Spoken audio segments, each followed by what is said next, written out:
Vamos ter uma leitura aqui da estrutura da matéria. Isso aqui faz parte de algum livro, de um livro, Fisicoquímica, posso estar enganado, mas é o Castellan, volume 2. Este livro eu acho bem raro, em poucos lugares tem a versão número 2 dele, porque ele é um livro mais voltado para a área de fisicoquímica mesmo, para a área de química quântica, pode-se dizer. É muito antiga a estrutura da matéria, capítulo 19. Introdução. É muito antiga a noção de que a matéria consiste de partículas distintas, indivisíveis, átomos. Escritores de épocas anteriores a Cristo, Demócrito e Lu- Lucrécio, construíram filosofias naturais, elaboradas e especulativas, baseadas na suposição da atomicidade da matéria. Entretanto, a ausência de evidências experimentais permitiam que cada um acreditasse no que quisesse. E, como consequência, estas primeiras teorias atomísticas não produziram frutos. É interessante frisar que as ideias atomísticas não eram somente focadas na matéria, era para tudo. Então, quando eu digo tudo, até a alma, é, basicamente a ideia atomística era considerada para tudo, até onde eu estudei. Então, um dos motivos que foi desacreditado a ideia atomística de Demócrito e Leucipo, né? Aqui está com o nome Lucrécio, faz parte. A teoria atômica moderna baseia-se em observações quantitativas da natureza. A primeira proposição desta teoria, enunciada por Dalton, apareceu após um período em que medidas quantitativas haviam adquirido importância na investigação científica. Ao contrário das teorias antigas, a teoria atômica moderna tem sido extremamente fortuosa. Bem, a teoria atômica atual ela é baseada em muitos aspectos quantitativos e qualitativos. E com a base, né, com o advento principalmente do modelo atômico de Dalton e algumas teorias filosóficas de métodos de pesquisa, tem se criação um ambiente bem frutuoso, bem tranquilo, né? Bem furtivo, e dá frutos. Inicialmente traçada em linhas gerais, a evolução da teoria moderna não tentaremos fazer algo que possa ser dignificado com o nome de história, mas tentaremos nossa atenção apenas em alguns pontos e direções do pensamento importantes durante esta evolução. É, século XIX, no período de 1775 e 1880, Lavoisier estabeleceu a química como ciência quantitativa, provando que, no decorrer de uma reação química, a conservação da massa. É, conservação da massa. A conservação da massa nas reações químicas conseguiu destruir finalmente a teoria do fogístico. Logo depois de Lavoisier, Post e Dalton propuseram as leis das proporções definidas e proporções múltiplas. A conservação da massa podemos atribuir a Lavoisier sendo aquela lei. Na natureza, nada se cria, nada se perde, tudo é transformado. E essa regra é tão abrangente nos mundos naturais que até a energia tem essa capacidade de se autotransformar. É o que nós vemos com o primeiro princípio da termodinâmica, que a energia nada mais é que várias formas de trabalho que podem ser transformadas em energia, energia em trabalho e etc. Pela primeira lei da termodinâmica, nós podemos citar que calor é igual a energia interna, que é igual a mais trabalho. Existem outras formas de elucidar a questão da primeira lei da termodinâmica, mas em resumo nós podemos citar desta forma. Bota aqui só para não ficar tão chato, pra ficar só lendo, bota aqui só para a gente ver como é essa. Ó, podemos ver desta forma. Calor é igual ao trabalho mais energia interna. Então, essa lei de Dalton, ela vai ser aplicada basicamente em tudo que nós conhecemos. No entanto, todavia, nós temos que saber que a matéria vai se transformar em energia e a energia em matéria pela lei de Einstein.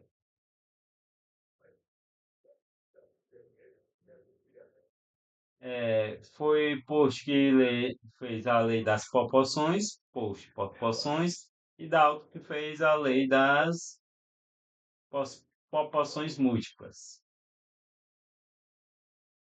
Isto para as moléculas químicas. Em 1803, Dalton compôs sua teoria atômica. A matéria era constituída de muitas partículas pequenas, denominadas átomos. Cada tipo de átomo possuía um peso definido. Átomos de diferentes elementos possuem pesos diferentes. Os compostos são formados por átomos que se combinam em razões definidas, de números inteiros, geralmente pequenos. Esta teoria conseguiu oferecer uma interpretação satisfatória dos dados quantitativos disponíveis naquela época. Exemplo: átomos de diferentes elementos possuem pesos diferentes. Para aquela época, isto foi bastante importante. E até mesmo para as séries iniciais é muito usado isso. Uma das primeiras formas de entendimento do átomo é boa essa. Identificar que átomos de diferentes elementos possuem pesos diferentes. Os compostos são formados por átomos que se combinam em razões definidas, de números inteiros, geralmente pequenos. Esta teoria conseguiu oferecer uma interpretação dos dados quantitativos disponíveis naquela época. Aí a questão da estequiometria. Os números, quando a reação química acontece, tem que ser números geralmente pequenos e exatos. Até mesmo porque se pensava-se que a matéria era indestrutível, né? Então, como dividir algo indestrutível? Por isso que as massas tinham que ser números pequenos e inteiros. As experiências de Cray-Lassif sobre volume de gases em 1808 levaram à lei das combinações volumétricas. É, os volumes dos gases reagentes relacionam-se com o dos produtos gasosos por razões de números inteiros.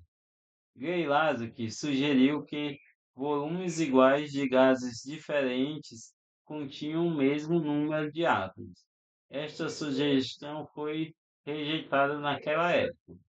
As tentativas de elaboração de uma tabela de pesos atômicos estavam mergulhadas em contradições, pois supunha-se que o átomo do composto mais simples de dois elementos fosse formado por combinações de átomos dos elementos.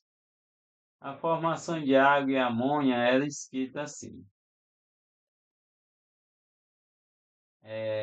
Se acreditava que a combinação era linear, tipo H mais O dando HO, e H mais NH. Na época não se tinha-se o conhecimento de valência, principalmente de valência.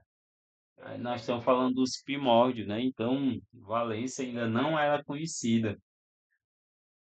Embora alguns trabalhos de Werner já já estavam surgindo, principalmente os trabalhos de Werner, dentre outros autores dos metais de transição, mas, de modo geral, a teoria de valência não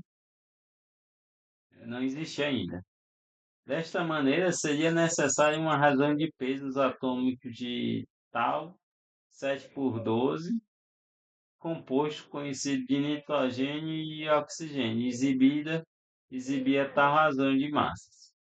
Avogadro, em 1811, distinguiu o átomo, a menor partícula que pode participar de uma reação química da molécula. A menor partícula que pode existir permanentemente se conseguiu remover as contradições nas razões dos pesos, supondo que as moléculas de certos gases elementares fossem diatômicas, por exemplo, gás hidrogênio, gás nitrogênio, gás oxigênio, gás solo, propôs também o que hoje conhecemos como lei de Avogadro, no qual a lei de Avogadro, ó, nas mesmas condições de temperatura e pressão, volumes iguais de todos os gases contêm o mesmo número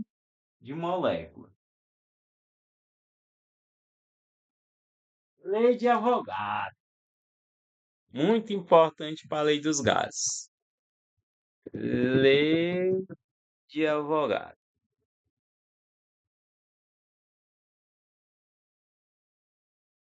Lei do advogado.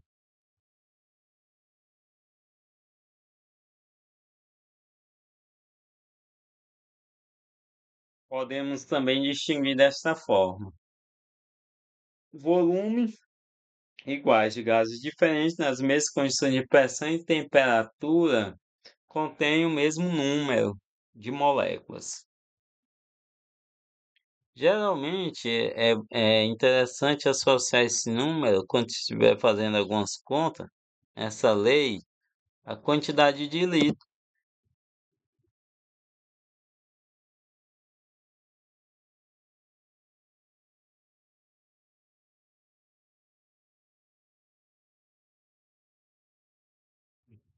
Que facilita muito alguns cálculos. Se eu não me engano, é 22,4 litros.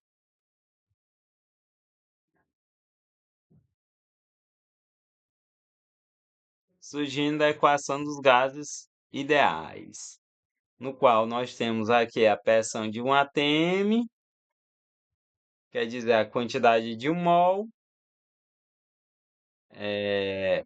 constante dos gases, temperatura da CNPq, temperatura, CNPq, condições normais de temperatura e pressão a 1 Pascal. Esse Pascal aí justamente é para combinar com a constante dos gases, que também está em Pascal. Pascal não, é kilojoule mol, que faz uma conta matemática que elimina e fica essa resposta aí, 22,4.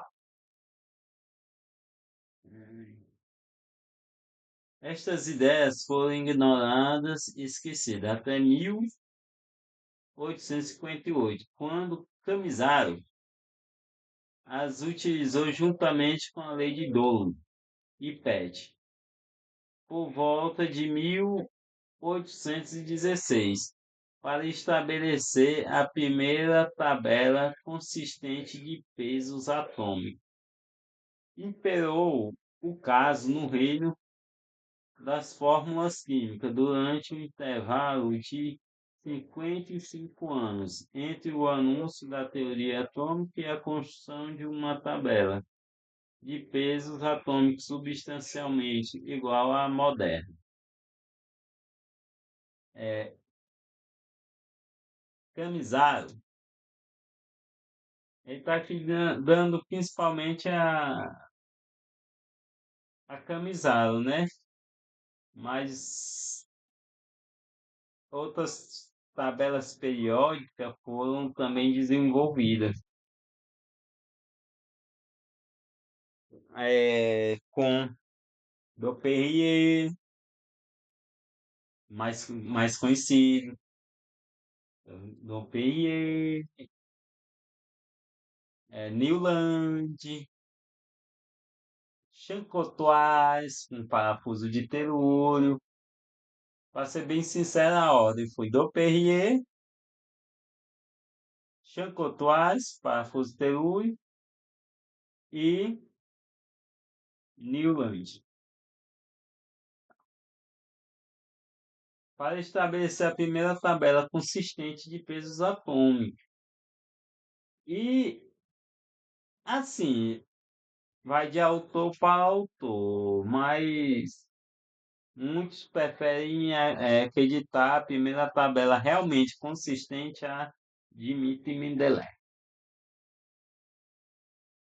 Um desenvolvimento paralelo teve início em 1832, quando Faraday anunciou as leis da eletrólise. Primeira lei: o peso de matéria depositado em um eletrodo é proporcional à quantidade de eletricidade que passa através do eletrodo. Segunda lei. Primeira lei: o peso de material depositado em um eletrodo é proporcional à quantidade de eletricidade que passa através do eletrodo. Então, essa é a primeira lei de Faraday. Essa primeira lei é muito aplicada na eletroquímica.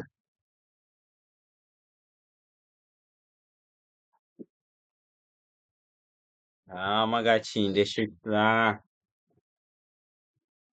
Lei de Faraday.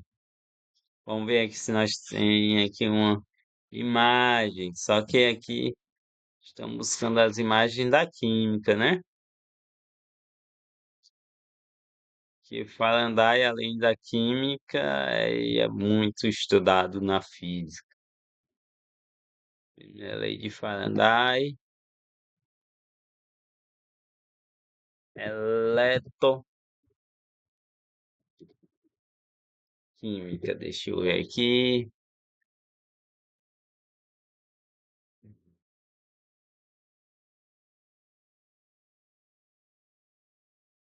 Ponto, ó.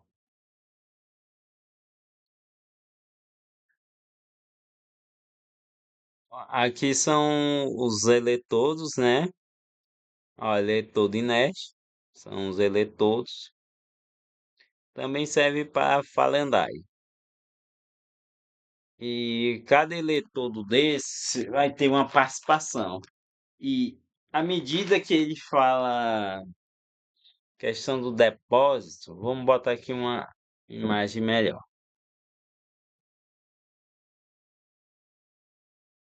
Depósito de metal. Metal. Eita.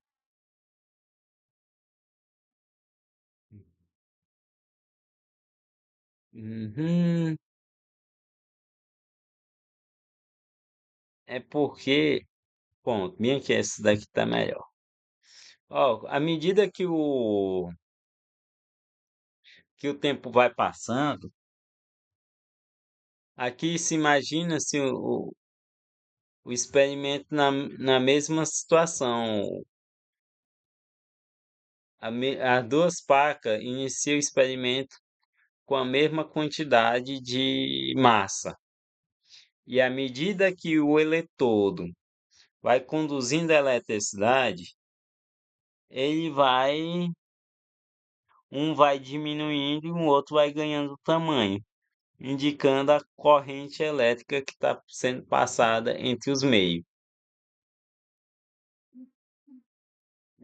Vamos lá.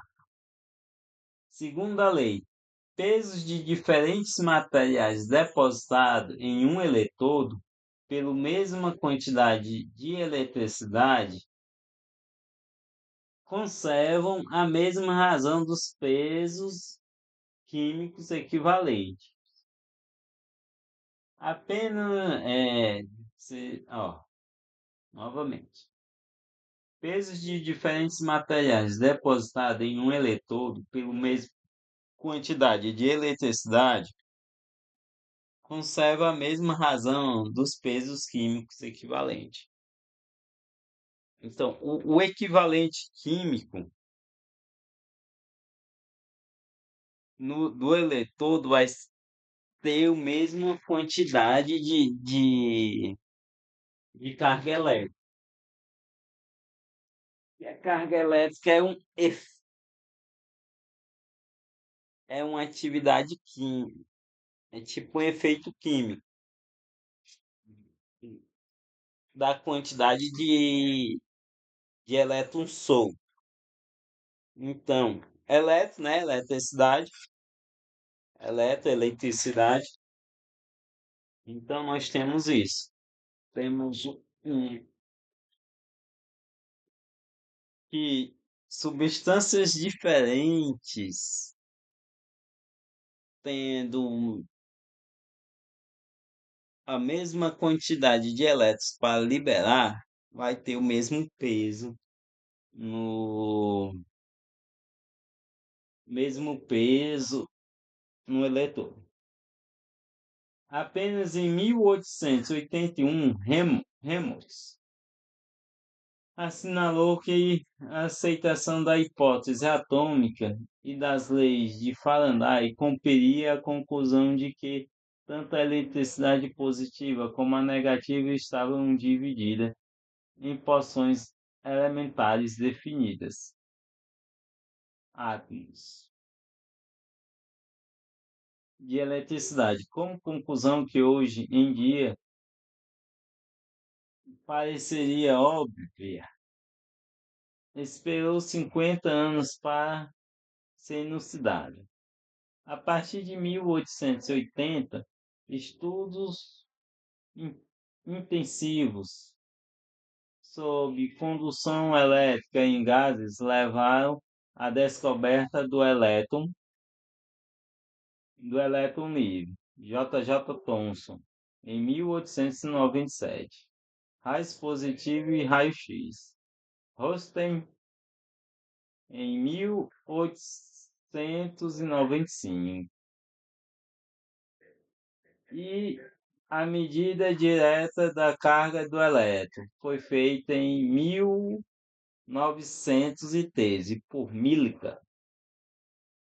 Experimento muito intuitivo e interessante, o de Millikan. Outro desenvolvimento que ele trabalha com gotas de óleo, trabalha com gotas de óleos e tenta calcular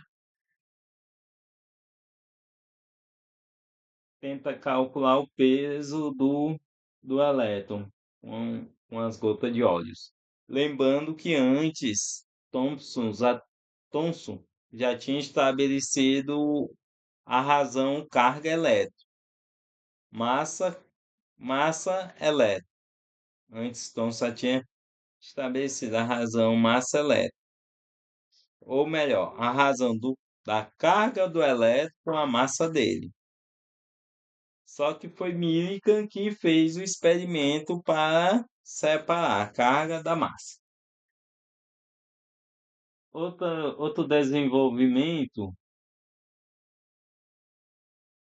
paralelo teve início com as experiências de Guschen e Ransford por volta de 1798, atitando uma ferramenta de corte contra uma placa sólida. Suponha-se na época que ele construiu um canhão. Seus assistentes achavam indubitavelmente bastante excêntrico. O instrumento e a placa estavam imersos em água, e a água finalmente levada à fervura.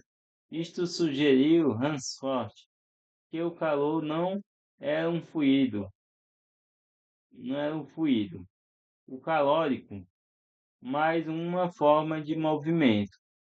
Experiências posteriores, e particularmente o, o cuidadoso trabalho de Júlio Joly, em 1814, culminaram com o reconhecimento do primeiro princípio da termodinâmica. Em 1847, independentemente, em 1847, Helmholtz propôs o princípio da conservação da energia, o segundo princípio da termodinâmica, baseado no trabalho de Carnot. Em 1824, foi formulado por Kelvin e Celsius por volta de 1850. Bem, aí tá os passos da termodinâmica, alguns dos seus principais desenvolvedores. Helmholtz, ele é considerado como a pessoa que desenvolveu, né, denominou o princípio da conservação da energia. O segundo princípio da termodinâmica, principalmente por causa dos trabalhos de Carnot e Kelvin Gauss, é que surgiu a entropia. É interessante notar que também esses trabalhos possibilitaram a questão da terceira lei da termodinâmica. Foram todos trabalhos importantes. E Jones, trabalhando com calor, a unidade do calor ganhou seu nome, Joules. No final de 1850, a teoria cinética dos gases foi intensamente desenvolvida, conseguindo um sucesso fenomenal. A teoria cinética baseou-se na hipótese atômica e depende fundamentalmente das ideias de Ransford a respeito da relação entre calor e movimento. Muitas foram as realizações químicas, particularmente em química analítica e sintética, no século XIX. Mencionaremos apenas algumas: o crescimento da química orgânica após a síntese da ureia por Wöhler em 1824, os estudos estereoquímicos de Van der Waals, Lebel e Pastel, a comprovação química do arranjo tetaédrico das ligações do átomo de carbono, a estrutura de Kekulé para o benzeno, embora vários trabalhos de Kekulé, é interessante falar do benzeno porque algumas lendas dizem que ele sonhou com a estrutura do benzeno, uma cobra mordendo seu próprio rabo. O trabalho de Werner sobre a estereoquímica de complexos inorgânicos, que, como eu disse, o trabalho de Werner foi muito, muito antes da ideia de valência. O trabalho de Stans,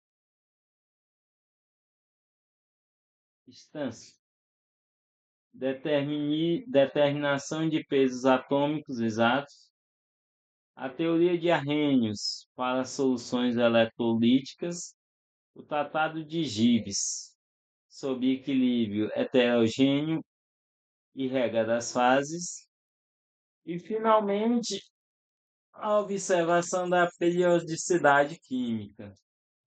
Piedras de Daupérier, oitavas de Newland, percussores do clímax, que foi a lei periódica de Mendeleev e Meyer, em 1869 e 1870. Muitos desses acontecimentos não estão em ordem. Ele botou, mas não estão em ordem, viu?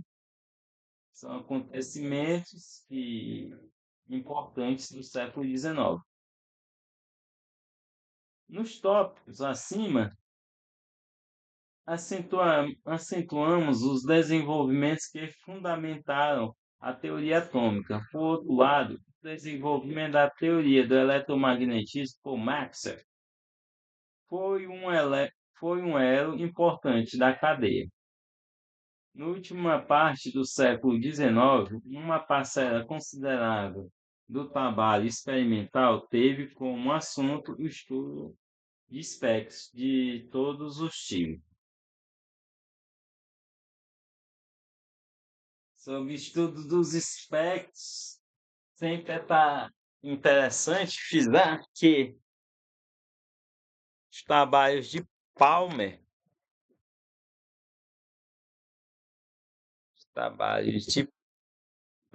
sobre espectroscopia foram antes do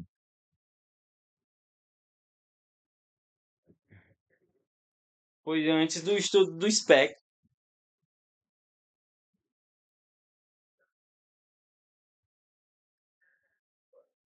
E a série de Palmer, que é justamente a série do visível, foi antes do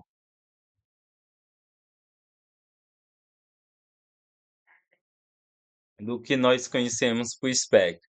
Porque, na verdade, Palmer ele estava estudando as cores, ou a energia das cores, que na época já tinha-se uma noção dessa interação dos átomos e as cores, já se tinha-se uma ideia dessa situação do átomo das cores. No entanto, não se tinha-se a ideia dos elétrons com as cores. A ideia de Palmer, a aplicação matemática para a explicação de as cores foi com base nos átomos. No entanto, Bohr estudou depois, Bohr estudou depois os elétrons para a explicação das cores. Mas é interessante falar de Palmer. Hoje em dia, e é difícil imaginar a compacência do físico de 1890 e Palmer era matemático.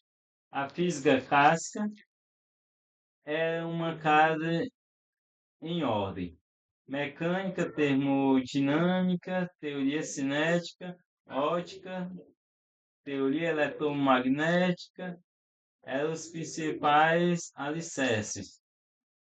Um espetáculo imponente, escolhendo-se instrumentos da disciplina apropriada, escolhendo instrumentos da disciplina apropriada, qualquer problema poderia ser resolvido. É claro que restava um ou dois que ainda não davam algum trabalho, mas todos confiavam que também estes poderiam ser resolvidos pelas abordagens usuais. Havia duas partes nesta casa da física: a teoria corpuscular e ondulatória, ou a partícula e a onda.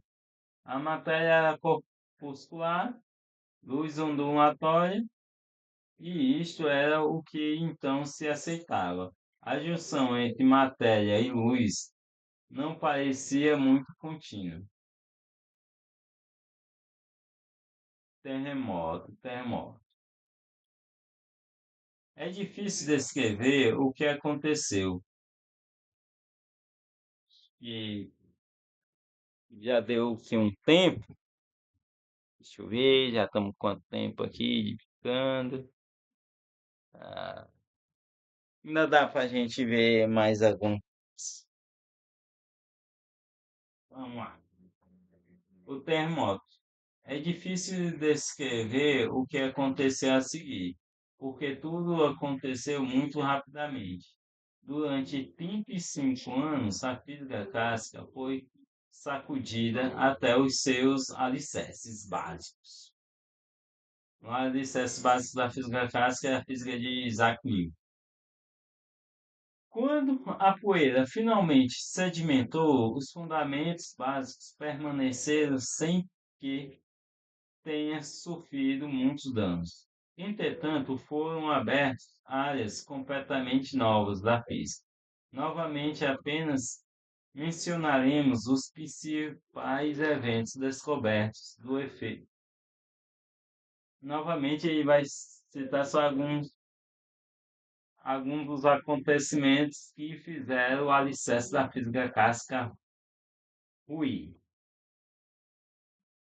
É interessante falar alguns, né? Novamente, só pisando. Mecânica, questão do movimento. Termodinâmica é a energia com movimento. Teoria cinética, muito envolvida com os gases. Óptica, questão de repassão da luz. Teoria eletromagnética para energia. Ponto, esses eram os campos da física. Clássica. Entretanto, foram abertas áreas completamente novas da física.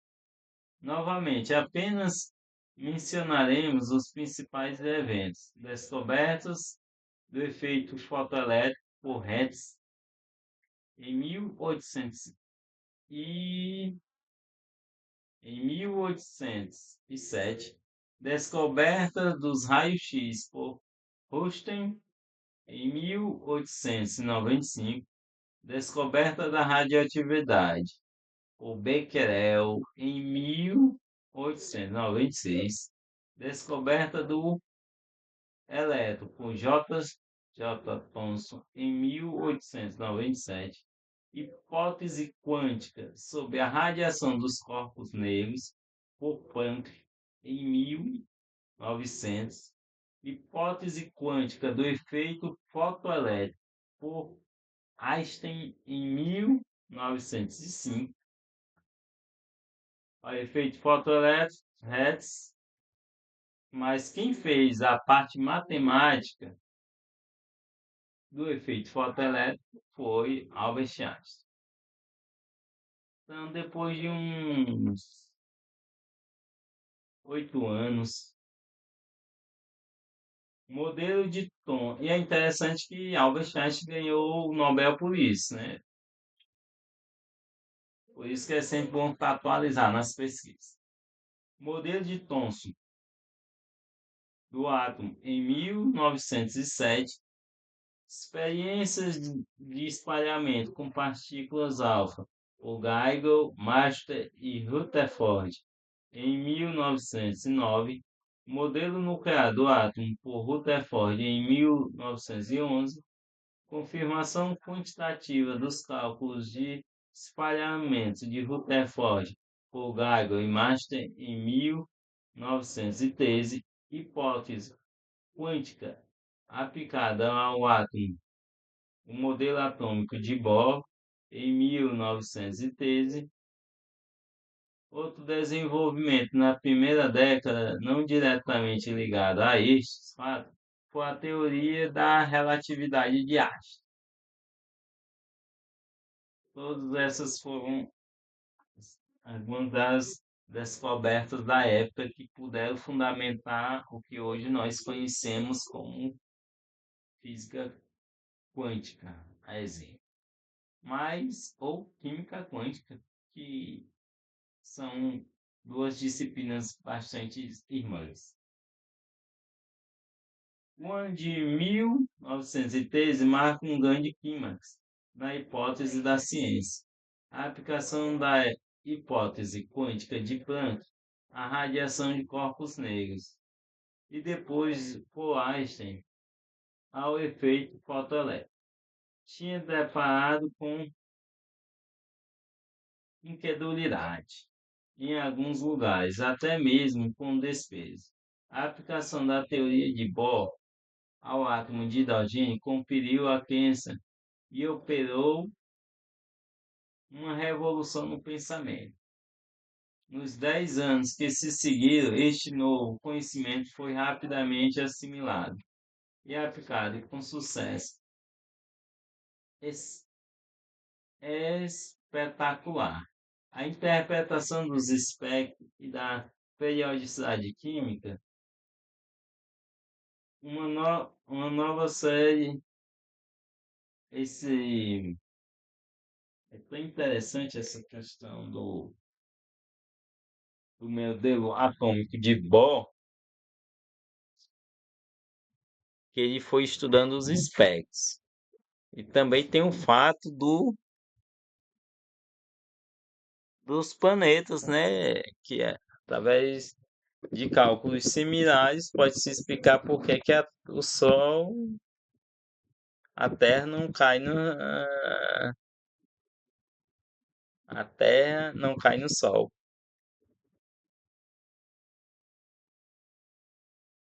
É uma ideia totalmente semelhante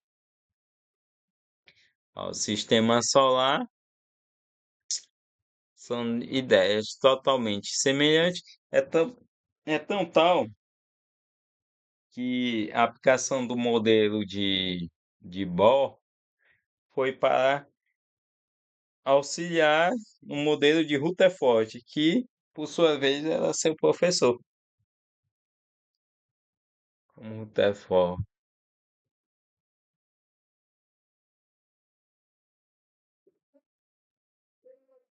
Pois é. Bohr era aluno de Rutherford. São ideias bastante semelhantes para explicar o contínua existência. Vamos lá. Vamos lá, que tá chegando. Tá chegando. Então, vamos lá.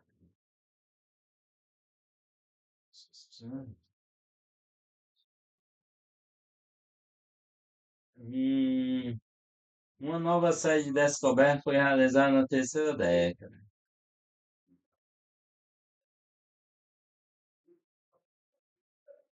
Uma nova série de descobertas foi realizada na terceira década do século XIX.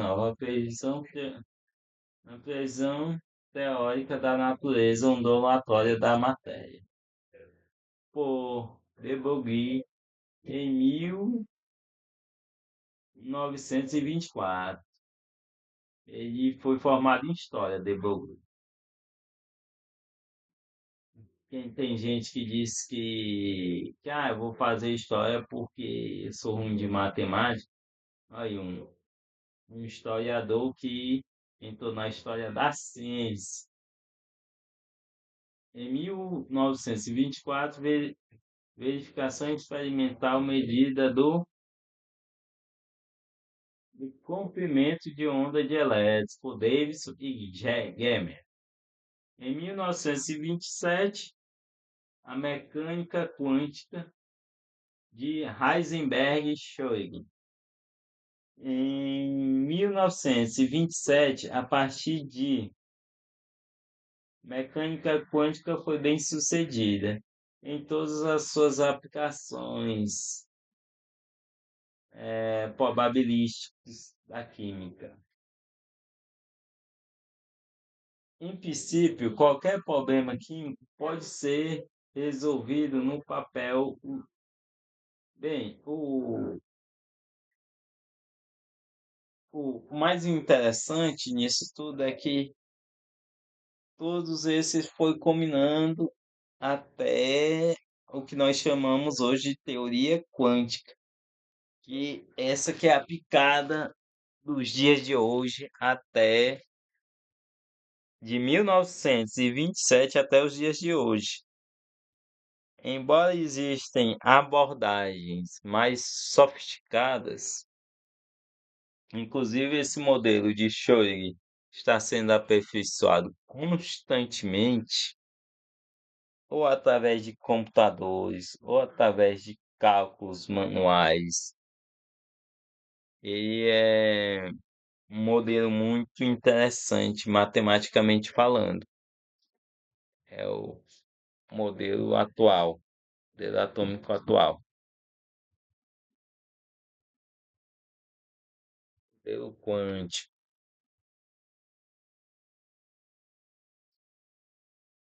Que ele vai conciliar as ideias de De Broglie, dizendo que o átomo vai se comportar como onda e partícula, de tal modo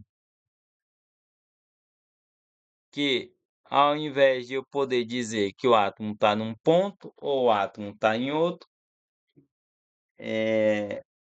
não tem como eu falar isso porque ele pode ser uma onda. Então, uma onda está em todo lugar.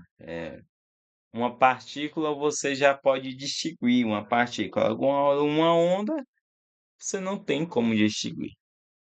E tem a questão de Heisenberg também falar, além de ele ter o próprio modelo atômico dele, que Heisenberg é um modelo matricial e Schrödinger é um modelo ondulatório, e é também interessante falar que o modelo que mais foi estudado pelas pessoas foi o modelo ondulatório, já que a matemática de ondas era mais conhecida do que a matemática matricial, era mais aplicada. Muitas pessoas conheciam muito de ondas, diferente da matemática matricial. Mas a matemática matricial é bastante usada pelos computadores, mais do que a matemática ondulatória. Isso é interessante falar. E outra, vendo isso daqui, temos os quatro números quânticos principais. O número principal, secundário e magnético, e spin.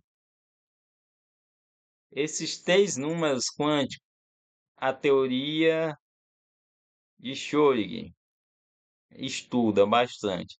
Esse quarto aqui não foi estudado por Schrödinger e vai ser implementado bem depois, em alguma época bem depois. Vamos lá. Em princípio, qualquer problema químico pode ser resolvido no papel, utilizando a equação de Schrödinger. Na prática, os desafios são tão laboriosos para a maioria dos problemas químicos que os experimentais tão laboriosos quanto os experimentais, né? Podemos entender assim. E será por muitos anos um campo muito ativo. Daremos temos que distinguir esta atitude daquela complacente dos físicos de 1890. Hoje em dia, as bases teóricas de ataques a problemas químicos sejam bem compreendidas, reconhecemos nossas limitações. Nossa compreensão sobre a estrutura nuclear é muito menos satisfatória. A física nuclear não deve ainda ser o Niels Bohr, da mesma maneira como a física atômica teve Niels Bohr, em 1903. A nossa compreensão sobre a estrutura nuclear é muito menos satisfatória. Na época, né, foi lançado o livro. Hoje em dia, a física nuclear é muito partículas. A física nuclear não teve ainda seu Niels Bohr, da mesma maneira como a física atômica teve Niels Bohr, em 1813. Embora não sei qual foi o principal pesquisador da física nuclear, viu? Tenho essa dúvida. Retrocedemos aos. Rompemos com a cronologia em 1927. As descobertas que nos reconhecem a partir desta data serão datadas à medida que forem necessárias. Retrocedendo aos desenvolvimentos anteriores, a 1927, podemos ver duas consequências fundamentais. Radiação, que é um fenômeno ondulatório na física clássica, foi dotada de um caráter de partículas pelos trabalhos de Planck, Einstein e Bohr. Elétrons e átomos, que eram partículas do ponto de vista clássico, receberam um caráter de onda pelos trabalhos de De Broglie, Schrödinger e Heisenberg. Eu vou falar Schrödinger porque é o mais próximo de alemão que eu poderia falar. Também não sei falar o sotaque alemão. As duas partes da física clássica que não se entrosaram muito bem foram unificadas na mecânica quântica, a natureza dual da matéria e a da luz, e a natureza partícula-onda. Permite esta unificação. As duas partes da física clássica que não se entrosaram muito bem foram unificadas em mecânica quântica, a natureza dual da matéria e da luz. A natureza partícula-onda permite esta unificação. Bem, está dizendo que quem não podia se unir foi unido, que essa questão de caracterizar a matéria como onda partícula. E também pode ser levado para a luz, né? Então, agora eu vou me dispersar. Foi muito bom.